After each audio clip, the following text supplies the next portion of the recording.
Dear student, A4 के study time में आपका स्वागत है। और आज हम पढ़ने वाले हैं कक्षा 10 की मैथ के चैप्टर त्रिकोणमिति के कुछ अनुप्रयोग, जो कि 9वां है। और आज उसकी एक्सरसाइज 9.1 के बारे में बेहतरीन तरीके से डिस्कस करेंगे। देखिए, मैं आपको इसके बारे में कुछ पहले बेसिक बताऊंगा। और अगर आप बोर्ड एग्जाम की तैयारी करने के लिए आए हो और अगर आपको ये अच्छा लगे तो मेरे चैनल को सब्सक्राइब करना ना भूलें। मैं टाइम वेस्ट करना नहीं चाहता हूँ, क्योंकि आपको बोर्ड एग्जाम की तैयारी करनी है। तो सीधे शुरू करते हैं वहाँ से इस वीडियो को। देखिए, मैं बेसिक कुछ बताने जा रहा हूँ, आप इसे ध्यान से देखना, क्योंकि यही सारे नियम लागू होंगे। सबसे पहले तो मैं आपको बता दूं कि इसमें सिर्फ और सिर्फ इस नियम का प्रयोग होना है जो मैं लिख दे रहा हूँ, ताकि आप बार बार भूलो नहीं। ठीक है, ये होगा हमारे पास नियम। ये आपने पढ़ा भी है। अगर आपको याद होगा तो बहुत अच्छी बात है, अगर नहीं याद है तो आप इसे याद कर सकते हो।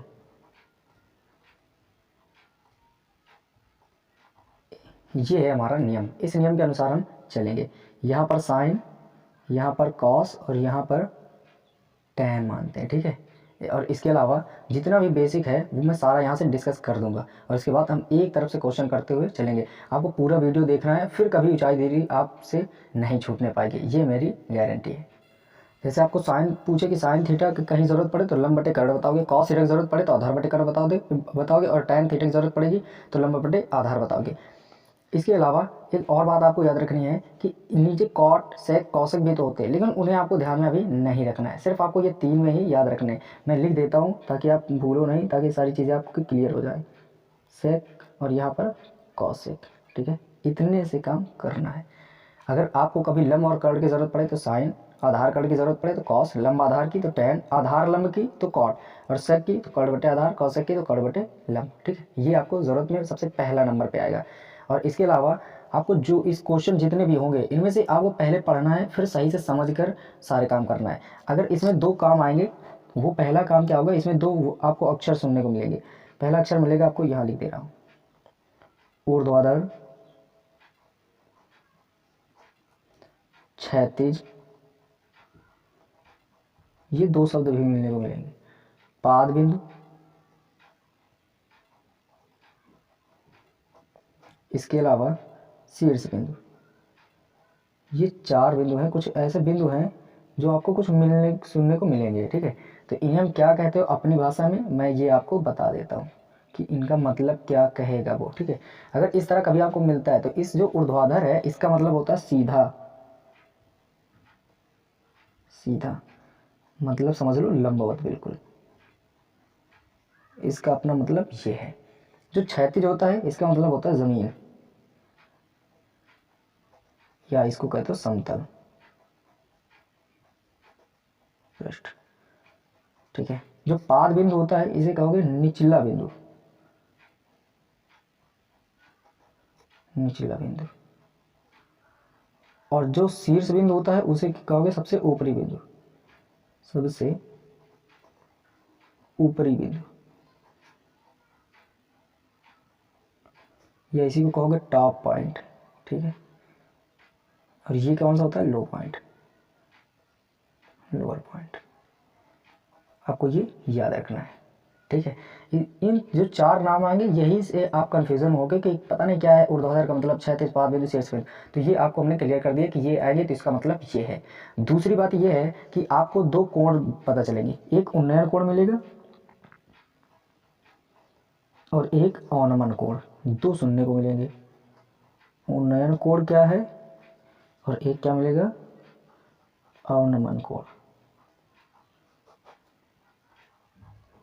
ये दो आपके पास मिलेंगे कोण। ठीक है, अब समझना आपको कि उन्नयन कोण क्या होगा। देखिए, उन्नयन कोण हमारे लिए, अगर हम नीचे से ऊपर की कोई रखी वस्तु को देखें तो देखो, जैसे कि आप समझ लो ये हमारे पास पृथ्वी है।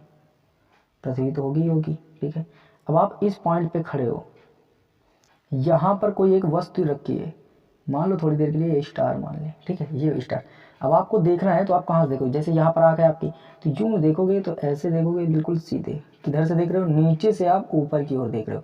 तो जो यहाँ से क्षैतिज रेखा और आंख द्वारा ऊपर की वस्तु के बीच जो बना कोण होता है उसे आप कहते हो उन्नयन कोण। ये जो थीटा होता है इसका नाम होता है उन्नयन कोण। उन्नयन कोण। मतलब बिल्कुल साफ है कि आपको क्या समझना है कि अगर हम नीचे से ऊपर वाली वस्तु को नीचे से देखें तो उनके बीच जो ऊपर वस्तु है, जो हमारी रेखा होगी, दृष्टि रेखा और क्षैतिज रेखा, इनके बीच बना कोण उन्नयन कोण। ठीक है, इसका अपोजिट अवनमन कोण होता है। जैसे कि आप सपोज कर लो कि आप एक छत पे खड़े हो, ये ऊपर आपके पास छत हो गया, ठीक है, यहाँ पर आप खड़े हो और यहाँ पर खड़े होने के बाद यहाँ एक वस्तु पड़ी है कोई, ठीक है, जैसे आप सपोज कर लो कि यहाँ पर कोई एक छोटा सा लड़का खड़ा है ऐसे, ठीक है। अब आप इसे देखना चाहते हो तो आप यूं देखोगे ना, ऐसे ऐसे, ठीक है, यहाँ आँख है तो आप ऐसे देखोगे। तो जो ये सीधे समतल, ये छत अब तुम्हारा जमीन का काम करेगी, तो ऊपर से जो छत है और ये तुम्हारे आँख द्वारा बना कोण, ये तुम्हारा जो थीटा होगा, इस पर क्या कहते हो, इसे अवनमन कोण, अवनमन कोण, ठीक है। इसका कुछ अपना अलग से मतलब नहीं है, बस एक भाषा में समझो कि नीचे से अगर ऊपर की वस्तु को देखें, मतलब नीचे से अगर हम देखें ऊपर की ओर, तब जो कोण बनता है उसे उन्नयन कोण। अगर हम ऊपर से नीचे की ओर देखें तब कोण जो बनता है उसे अवनमन कोण, और उसे थीटा हम कह देते हैं। अब एक बात और समझना, ये क्या है, छत है आपकी, और यहाँ पर क्या होगी, पृथ्वी। ये आपको तो पता ही होगा क्योंकि पृथ्वी तो होगी ही होगी। अब अगर गौर से देखो तो छत और पृथ्वी एक दूसरे के समांतर हो जाएंगे क्योंकि दोनों समतल होती हैं। अगर ये समतल समांतर हैं दोनों, तो ये और ये, तो ये बीच वाली जो रेखा है ये तिर्यक रेखा हो गई। ये भाई ये और ये समांतर रेखा है, तो ये जो तिर्यक रेखा हो गई क्योंकि ये कट कर रही है इसे। अगर आप इसे पीछे बढ़ा के देखोगे तो ये कट कर देगी रेखाओं को।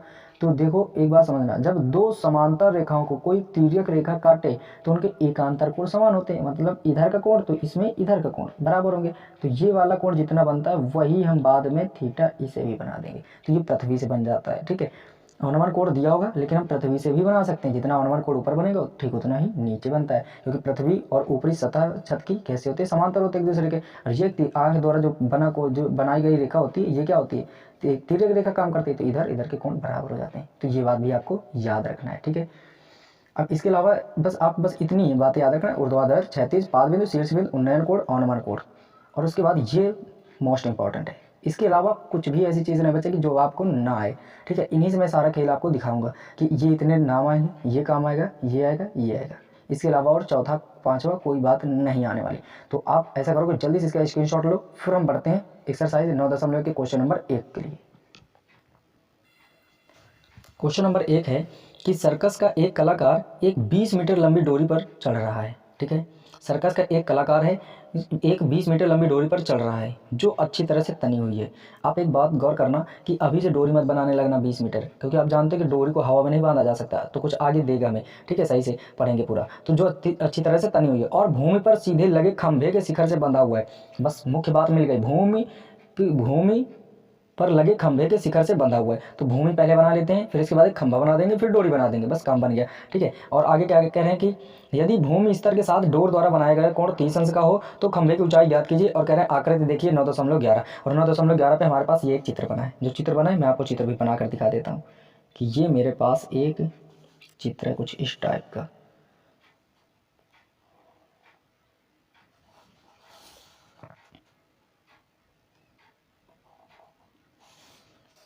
ये लिखा है 20 मीटर और ये कोण है 90 अंश का, ये कोण दिख रहा है 30 अंश, ठीक है। ये बी है और ये सी है और ये पॉइंट है ए, ठीक है। ये हमें पता चल गया कि आप उससे देख रहे होगे कि चित्र में दिख रहा है कि चित्र देखो 9.11 और इसमें ये सारे काम दिखा है। और कह रहा है कि लास्ट में हमसे क्या पूछा रहा था कि खंभे की ऊंचाई ज्ञात करो। अब खंभा यही तो है जो सीधा होगा बिल्कुल, ये क्या है, खंभा है। अब खंभा की ऊंचाई आप मान लो कि ये खंभा कितना एच ऊंचाई का है। अब यही एच हमें निकाल देना है और आपका क्वेश्चन 1 नंबर हल होगा, ठीक है। तो देखो इसके लिए हम क्या करेंगे, सबसे पहला काम तो ये है कि आपको इस बात को याद रखना है L बटे के ए वाले पे, ठीक है। तो आपको यहाँ फिर से मैं एक बार लिख दूँ क्योंकि वो पेज आपके सामने नहीं होगा तो आपको समझने में ज़रा से दिक्कत हो सकती है। तो यहाँ पर क्या लिखना है, LAL के ए, ये है साइन, ये है कॉस और ये है टैन, बस ऊपर से ही काम हो जाएगा, ठीक है। अब देखो आप गौर से कि हमें निकालना, आपको इस कोण के बारे में बिल्कुल ध्यान नहीं रखना है, ठीक है। आप बस ये समझो कि ये जो त्रिभुज बना है इसमें ये लंब होता है, ये आधार, ये कर्ण, इनमें से कौन कौन सी भुजाएं पता है आपको, पता है कर्ण, पता क्या करना है, लंब, कर्ण पता है, लंब पता करना। आधार के बारे में कोई बात नहीं कही गई तो आधार को हम दिमाग से हटा देंगे। हमें क्या पता करना है, लंब और पता क्या है कड़। तो लंब और कड़ में इनमें से देखो संबंध किसमें सही है, लंब कड़ आधार कड़ लंब आधार, तो यही वाला तो मिल रहा है हमें लंब कड़ में। लंब और कड़ और लंब में संबंध कौन सा मिल रहा है, यही तो है, चाहे लंब कड़ का हो या कड़ लंब का हो, संबंध तो साइन वाला मिल रहा है। तो बस आपको सीधे लिख देना है साइन थीटा का फार्मूला लगाकर। उससे पहले हम क्या करेंगे, जरा सा लिखेंगे, क्या लिखेंगे, डोरी की लंबाई, डोरी की लंबाई, ठीक है, वो कितनी है 20 मीटर, ठीक है। और आगे हमें क्या पूछ रहे हैं, खंभे की ऊंचाई, खंभे की ऊंचाई वो हमारे पास कितनी होगी, एच क्वेश्चन मार्क, यही हमसे पूछा जा रहा है, ठीक है। अब लिखोगे डोर द्वारा भूमि के साथ बनाया गया कोण, भूमि के साथ बनाया गया कोण, बनाया गया कोण, कोण ये कितने अंश का है हमारे पास 30 अंश का। बस ये मैं एक बार लिखूंगा, अब आपको हर बार ऐसे ही लिख लेना, जो कुछ भी दिया जाए मैं सीधे आपको क्वेश्चन एक तरफ से हल कराता चला जाऊंगा। देखो यहाँ से अब हमें क्या करना है, लंब और कर्ण में संबंध निकालना है, तो कौन सा लगाओगे, साइन थीटा का फार्मूला। क्या लिखोगे, त्रिभुज समकोण त्रिभुज, समकोण त्रिभुज ABC में, ABC में साइन थीटा बराबर लंब बटे कर्ण, ठीक है। साइन थीटा, थीटा की जगह पे कितना है 30 अंश, याद रखना है आपको। तो साइन थीटा की जगह पे हमने कर दिया 30 अंश। लंब कितना है h है, वही हमें निकालना है। कर्ण कितना है 20 है, 20 रख दो। साइन 30 अंश का मान कितना होता है 1/2, h बटे 20 है। अब देखो इससे काट सकते हो, या जैसे देखो 2 धाम के 20 कट गए। अब ये बटे में इधर आएगा तो गुणे में, तो 10 1 के 10 हो जाएगा, तो h बराबर कितना आएगा 10 1 के 10। अब आपको क्या समझ में आता है कि ये h यही तो हमें ज्ञात करना था, तो h कितना मिल गया 10 मीटर। आगे क्या लिख दोगे मीटर। इस तरह से ये आपका क्वेश्चन नंबर 1 हल हो जाता है। तो कैसा लग रहा है आपको, वही सारे काम हैं, इससे ही सारे काम होने हैं। ये अगर आपने छोड़ दिया तो सारे इस तरह के जितने क्वेश्चन एक भी नहीं कर पाओगे। और अगर ये आपको आता है तो एक भी क्वेश्चन ऐसे भी नहीं होंगे जो आपसे छूट जाए, ठीक है। तो आपको इसे दिमाग में रखना है। अब क्वेश्चन नंबर हम दूसरे की तरफ बढ़ेंगे और देखेंगे क्वेश्चन नंबर हमारा दूसरा क्या है। क्वेश्चन नंबर दूसरा है कि आंधी आने से एक पेड़ टूट जाता है और टूटा हुआ भाग इस तरह मुड़ जाता है कि पेड़ का शिखर जमीन को छूने लगता है और इसके साथ 30 अंश का कोण बनाता है, ठीक है। जैसे कि हमें पता है कि आंधी आने के कारण एक पेड़ टूट जाता है, तो आप समझो कि मेरे पास ये एक पेड़ है, ये हमने बना दिया कि एक ये पेड़ था मेरे पास, ठीक है। और ये ज़मीन से है, तो ज़मीन पे यहाँ पर बना देंगे ये ज़मीन, ठीक है, ये ज़मीन थी, ठीक है।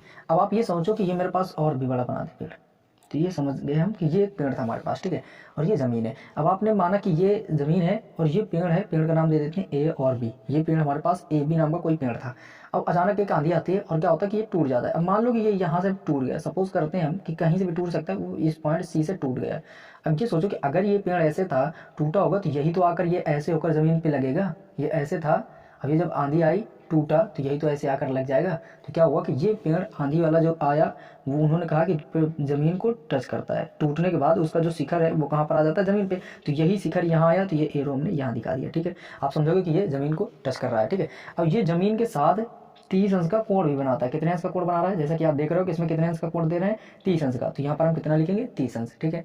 इतनी बात समझ में आती है। फिर आगे क्या कह रहे हैं, पेड़ के पाद बिंदु की दूरी, पेड़ के पाद बिंदु, ये पाद बिंदु होता है, ये शिखर बिंदु होता है। सबसे ऊपर वाला शिखर बिंदु, सबसे निचले बिंदु को कहते हो पाद बिंदु। तो पेड़ ये है, तो पेड़ का पाद बिंदु ये है। कह रहे हैं कि पेड़ के पाद बिंदु की दूरी जहां पेड़ का शिखर जमीन को छूता है, पेड़ के पाद बिंदु की दूरी जहां शिखर, पेड़ का शिखर जमीन को छूता है, तो कहां पर छू रहा है, यहाँ पर, क्योंकि ये शिखर ही तो है जो आया गिर के।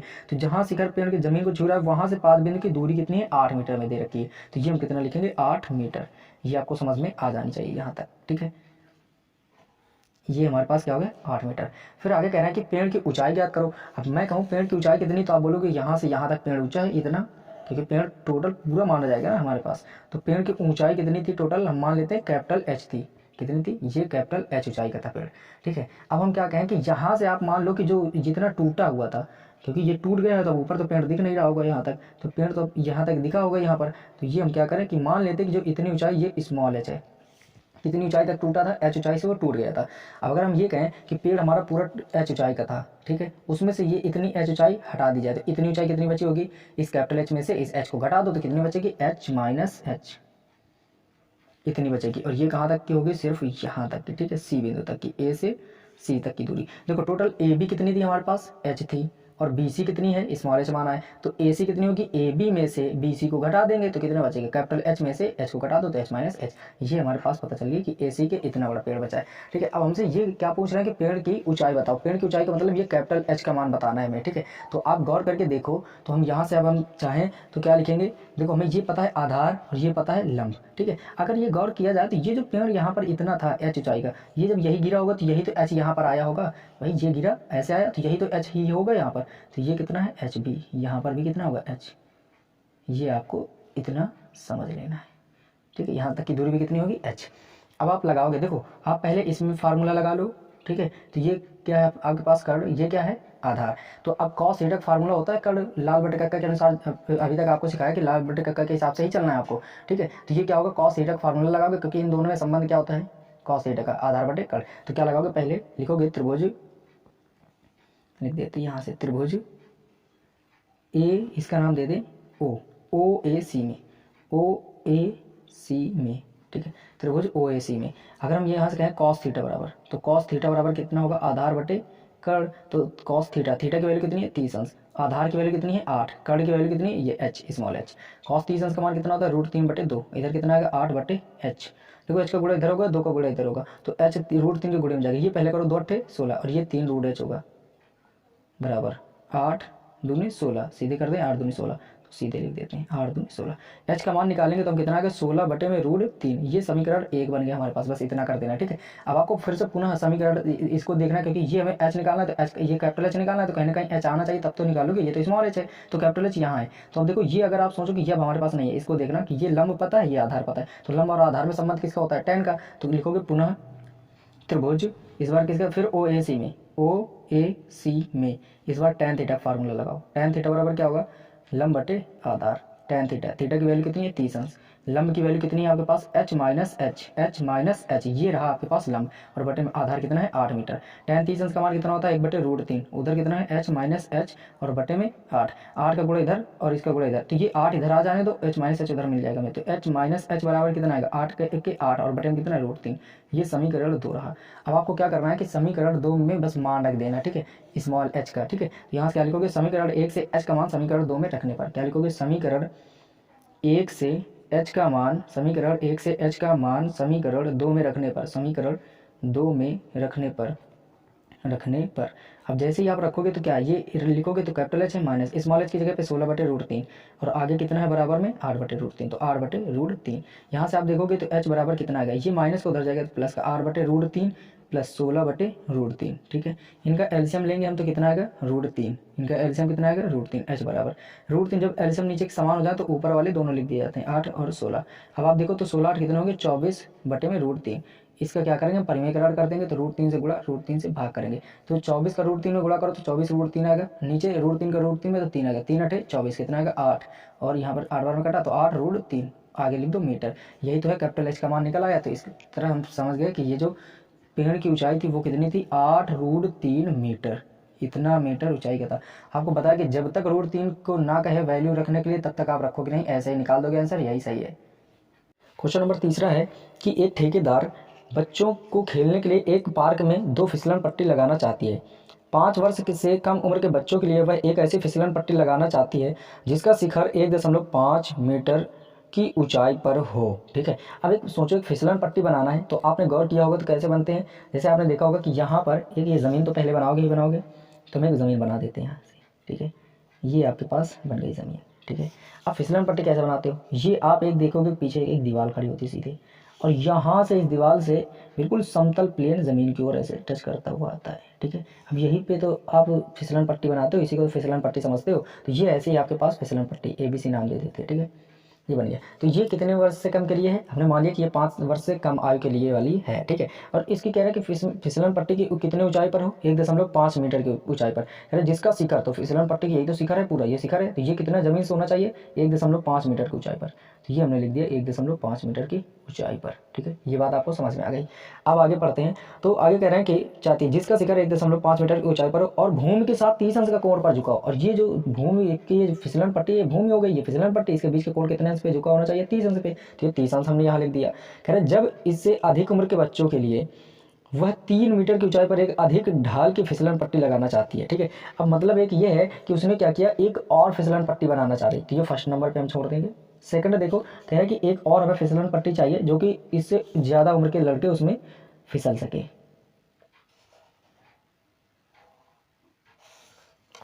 ठीक है, अब इसको हम PQR नाम दे देते, PQR। अब यहाँ पर क्या कहा गया है कि फिसलन पट्टी लगाना चाहती उम्र के बच्चों के लिए, वह 3 मीटर की ऊंचाई पर। ये कितने मीटर ऊंचाई पर हो, 3 मीटर। वो 1.5 थी और ये कितनी है, 3 मीटर, मतलब उससे 2 गुनी ऊंचाई पर होनी चाहिए। ठीक है, इसे देख चित्र से नहीं देखना, ये तो हम लोग नॉर्मली बना लेते हैं। ये अब इसका 1.5 गुना बनाए तो ये यहाँ तक चित्र पहुँचेगा तो कौन बनाए, इसे अच्छा आपको समझने के लिए इतना ही काफ़ी है। ठीक है, 3 मीटर की ऊंचाई पर फिसलन पट्टी, ऊंचाई पर एक अधिक ढाल की फिसलन पट्टी लगाना चाहती है जो भूमि के साथ 60 अंश का कोण बनाती हो। तो ये वाली फिसलन पट्टी इस भूमि के साथ कितने अंश का कोण बना रही है, 60 अंश का। तो ये फिसलन पट्टी, ये भूमि, इनके बीच का कोण 60 अंश। ठीक है, क्लियर हो गई बात। कह रहे प्रत्येक स्थिति में फिसलन पट्टी की लंबाई, मतलब फर्स्ट स्थिति और सेकंड स्थिति 2 हो गई। अब दोनों पे क्या करना है आपको, लंबाई निकालना है फिसलन पट्टी की। ये AC इसमें PR की वैल्यू निकालना है आपको। ठीक है, तो आपको ये बात समझ में आ गई कि देखो इसमें क्या थी, 1.5 मीटर ऊंची फिसलन पट्टी थी और इस फिसलन पट्टी की जो ढाल है वो इसके साथ जमीन के साथ 30 अंश का कोण बना रही थी।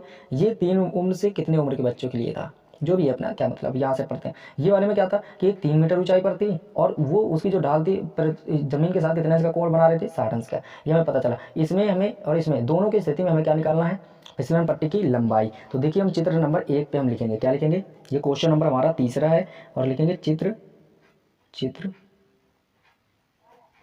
फर्स्ट के लिए।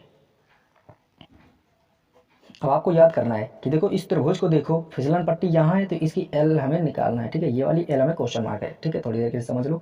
अब आप गौर करो कि इस त्रिभुज में हमें क्या पता है, लंब पता है, निकालना क्या है। देखो जो पता है वो देखो और जो नहीं पता है बस उसे ध्यान दो और किसी को नहीं ध्यान देना है। ये हमें पता करना है, ये लंब हमें पता है और कर्ण पता करना है। तो बस आप तुरंत LAL बटे KK पे चले जाओ तो आपको पता चलेगा। जल्दी से देख लो एक बार फिर से कि लंब, आधार, लंब, कर्ण आधार, ये था। और इसके अनुसार अगर देखो तो जो देखो लंब और कर्ण में संबंध, लंब और कर्ण में संबंध कौन सा था, साइन थीटा। तो ये कौन सा है, साइन।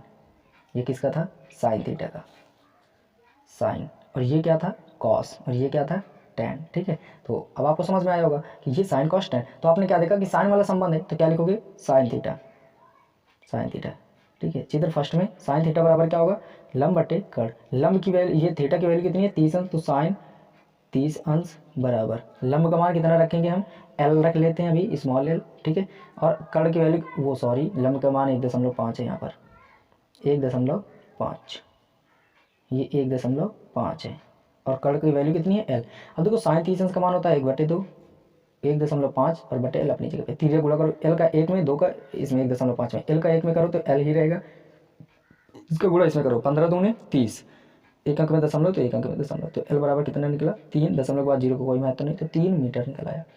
मतलब ये हुआ कि जो फर्स्ट स्थिति होगी उस समय जब ये 1.5 मीटर ऊंचा और 30 अंश का कोण बना रहा होगा तब फिसलन पट्टी की जो लंबाई होगी वो कितनी होगी, 3 मीटर। इस तरह आपने फर्स्ट पहले तो देख लिया। अब आप सेकंड पे देखो तो फिर से इसमें गौर करो, क्या लिखोगे, चित्र सेकंड के लिए, सेकंड के लिए। ठीक है, ये चित्र सेकंड के लिए हम काम करेंगे। अब आप इसमें गौर करके देख लो कि हमें फिर से L ही तो निकालना है ये वाला। तो यहाँ पर आप क्या करोगे, फिर से वही साइन थीटा का फार्मूला लगाओगे और साइन थीटा का फार्मूला क्या होता है, लंब बटे कर्ण। तो क्या लिखोगे, साइन थीटा बराबर लंब बटे कर्ण। तो साइन थीटा की जगह कितना है, 60 अंश है इस बार, और लंब की वैल्यू कितनी है, 3, कर्ण की वैल्यू कितनी है, L। अब यहाँ से आप देखो तो साइन 60 अंश का मान कितना होता है, √3/2, इधर कितना आएगा, 3/L। L का गुणा इधर, 2 का गुणा इधर, तो L का √3 में करोगे तो √3L आ गया, इधर 2 का 3 में करोगे तो 6 आ गया। तो L बराबर, या तो थोड़ी देर के, चलो ठीक है, L बराबर, अब इसे ये 6, ये √3 बटे में आएगा तो √3 ऐसे लिख दो। इसे आप एक भाषा में और लिख सकते हो कि इसे हम लिख दे 3 × 2 बटे में √3। ठीक है, ताकि आपको दिखा दें हम कैसे कटेगा। इस √3 से ये √3 से ये 3 कितनी बार कटेगा, √3 बार, कितनी बार, √3 बार। तो 2 का गुणा इसमें कर दो तो ये कितना आएगा, 2√3। ठीक है, अब इसी को अगर आप चाहते हो तो इतना ही छोड़ के रख दो, या √3 की वैल्यू रखना चाहते हो तो √3 की वैल्यू रख दो, तो यहीं पे हम छोड़ देते हैं।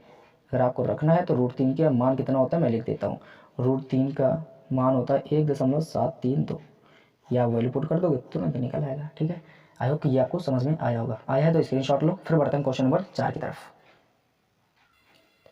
क्वेश्चन नंबर 4 है कि भूमि के एक बिंदु से जो मीनार के पाद बिंदु से 30 मीटर की दूरी पर है, आपने क्या पढ़ा कि भूमि की एक बिंदु से जो मीनार के पाद बिंदु से 30 मीटर की दूरी पर है, इसका मतलब मीनार है कहीं ना कहीं। तो आप क्या करोगे, पहले एक भूमि बना लो तुरंत, ये लो, ये मैंने एक भूमि तैयार कर दी, ठीक है। अब यहाँ से क्या कह रहे हैं, एक मीनार कहा, तो ये मीनार आपको बनाना है क्योंकि मीनार लानी होगी। ये हमने क्या कर दिया, एक मीनार बना दी। मान लेते हैं कि ये क्या है, हमारे पास एक मीनार है, ठीक है। अब कह रहे हैं कि क्या कहा था उन्होंने कि भूमि के एक बिंदु से जो मीनार के पाद बिंदु से, मीनार के पाद बिंदु ये होगा, ये शिखर बिंदु, पाद बिंदु से 30 मीटर दूरी पर है। तो यहाँ अगर ये भूमि है तो ये 30 मीटर की दूरी पर इधर लिख लेते, 30 मीटर की दूरी यहाँ से यहाँ तक। और यहाँ पर क्या है, भूमि का एक कोई बिंदु है, इस बिंदु को नाम दे दो आप, सी पे पॉइंट दे दो, इसे ए दे दो, इसे बी दे दो, ठीक है, हमने दे दिया पॉइंट, ठीक है। ये बिंदु सी हो गया। तो क्या भूमि के एक बिंदु से जो मीनार के पाद बिंदु से 30 मीटर की दूरी पर है, ठीक है। मीनार के शिखर का उन्नयन कोण, मीनार के शिखर का उन्नयन कोण, अब मतलब उन्नयन का मतलब यहाँ कोई खड़ा है तो इधर को देखेगा, तो ये देखो नीचे से ही तो ऊपर की ओर बन रहा है, तो उन्नयन कोण सदैव कहाँ से बनता है, नीचे से ऊपर की ओर। कितने अंश का कोण बना रहा है, यहाँ पर 30 अंश का कोण बना रहा है, ठीक है। तो कह रहे हैं मीनार की ऊंचाई निकालो आप, तो मीनार की ऊंचाई आप निकाल दो। कैसे निकालोगे, आपको तुरंत याद करना है, वही फिर से प्रोसेस आपको। तो तुरंत बताओ कि आप इस बार देखो गौर से कि हमें क्या पता है, लंब पता है, आधार निकालना है, और लंब और आधार में संबंध क्या कर, लंब नहीं पता है, आधार पता है, तो हमें लंब निकालना है। इसमें संबंध क्या होता है, tan थीटा का। तो लिखोगे समकोण त्रिभुज एबीसी में, समकोण त्रिभुज एबीसी में tan थीटा बराबर लगाओगे, क्योंकि tan में ही संबंध होता है, लंब बटे आधार। थीटा का मान कितना है, 30 अंश, तो लिखोगे tan 30 अंश बराबर लंब की वैल्यू कितनी है h, आधार की वैल्यू कितनी है 30। अब tan 30 अंश का मान कितना होता है 1/√3, इधर कितना है h और बटे में कितना है 30। ये 30 इधर बटे में इधर आएगा तो गुणे में उधर से क्या बचेगा h, तो h बराबर ये 30 का इधर गुणा कर दो, 30 बटे में कितना है √3। अब इसे देखो तो लिख सकते हो 10 गुणे 3, 10 से 30 और √3। अब आप देखो तो 10 और इस 3 को लिख सकते हो √3 गुणे √3 बटे में √3 तो है ही। इस √3 से √3 कैंसिल, तो h बराबर कितना मिला हमें 10 √3। यही इतने ही मीटर तो ऊंचा है, यही हमारा आंसर है। जब तक ये ना कहे क्वेश्चन में कि √3 का मान इतना है, तब तक आप √3 का मान नहीं रखोगे, ठीक है। ये आपको बात याद रखनी है। और ये क्वेश्चन नंबर कौन सा था, चौथा। आई होप कि ये सारे क्वेश्चन आपको समझ में आए होंगे। अगर आपको समझ में आए और आप बोर्ड एग्जाम की तैयारी कर रहे हो, तो मैं आपको ये बता दूं कि हर दिन आपको ये वीडियो इस तरह के मिलते रहेंगे। हर एक दिन एक तरफ से सारी एक्सरसाइज पढ़ाई जाएंगी और बोर्ड एग्जाम तक 100% पूरा कवर करेंगे, और एक तरफ से सारे कॉन्सेप्ट बेस्ड पढ़ाएंगे। कोई भी ऐसा नहीं कि एक कॉन्सेप्ट हो और उसमें 70 एक क्वेश्चन लगे और सारे बेकार हो जाए। आपको एक कॉन्सेप्ट से सारे क्वेश्चन समझाए जाएंगे। आई होप कि आपको ये सारे क्वेश्चन समझ में आए। अगर समझ में आए तो आपको सब्सक्राइब करना नहीं भूलना है, और इसके बाद लाइक कमेंट शेयर तो करना ही करना है। Thank you.